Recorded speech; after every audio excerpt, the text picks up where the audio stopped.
De septembre à décembre, c'est le temps des huîtres.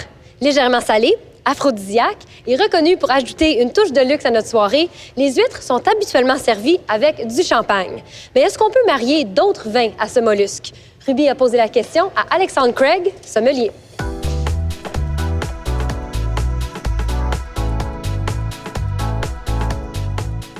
Alexandre, bonjour. Bonjour. Bienvenue à Ruby. Merci. Quelles sont les saveurs qu'il faut considérer au niveau des huîtres quand on veut les marier avec un vin? La première chose à se rappeler, c'est d'où vient l'huître. Elle vient de l'océan. Alors, c'est salé. Dépendamment de l'huître, ça a aussi un centre un peu crémeux.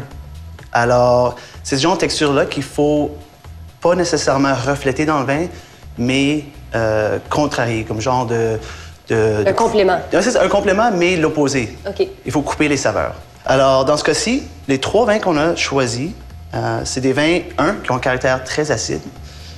2, c'est des vins qui sont très peu fruités. Alors ici, on a le Muscadet Sauvignon. Ça, c'est un des mariages absolument classiques. Et puis, c'est également un des mariages les moins chers. Une bouteille, même le Sauvignon sur lit, vous coûtez environ 15 $. On passe au Chablis, premier cru. Moi, je trouve que ça vaut vraiment la peine de dépenser un peu plus d'argent. Il y a des petits Chablis, il y a du Chablis régulier. Mais le Chablis premier cru et le grand cru, ça fait vraiment toute la différence. C'est ça, le Chablis, c'est le raisin chardonnay. Est-ce qu'on pourrait aller pour un chardonnay qui n'est pas de la France ou est-ce que là, le sol est très différent, donc on évite? Il faut garder en tête, si on veut, genre, je présente des mariages classiques, évidemment, et moi, je suis toujours sur vin français, mais on peut prendre vraiment des vins blancs n'importe où, tant qu'ils soient très, très secs et très surets, très acides. Pour celui-ci, j'ai choisi un blanc de blanc. Alors ça, c'est composé à 100% de chardonnay, encore comme le Chablis.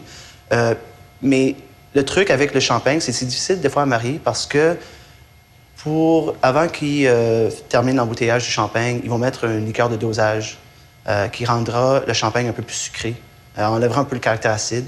Évidemment, le champagne, c'est le classique pour aller avec les huîtres, mais oui. Si c'est un peu trop cher, si on veut juste choisir un autre mousseux, qu'est-ce que tu recommandes? On préfère, il y avait justement le blanc de blanc de la cuvée Peter Huff, pardon, de Huff Estates. OK.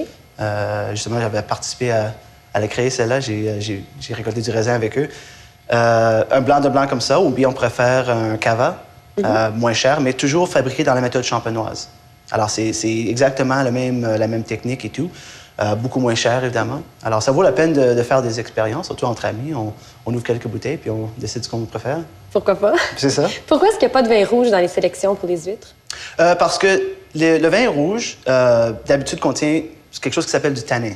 Okay? Du tanin, c'est ce qu'on retrouve soit dans les pépins de raisin, dans la peau. Pépins. Okay. Oui, dans les pépins, dans la peau. Okay. Et quand tu mélanges ça à quelque chose de gras et salé, ça fait genre une réaction dans la bouche qui est pas très plaisante. Côté bière, qu'est-ce qu'on choisirait? Les bières, je dirais pas nécessairement en général, mais dès que tu commences dans les bières plus foncées, là, ils commencent à se marier de mieux en mieux, surtout la Guinness.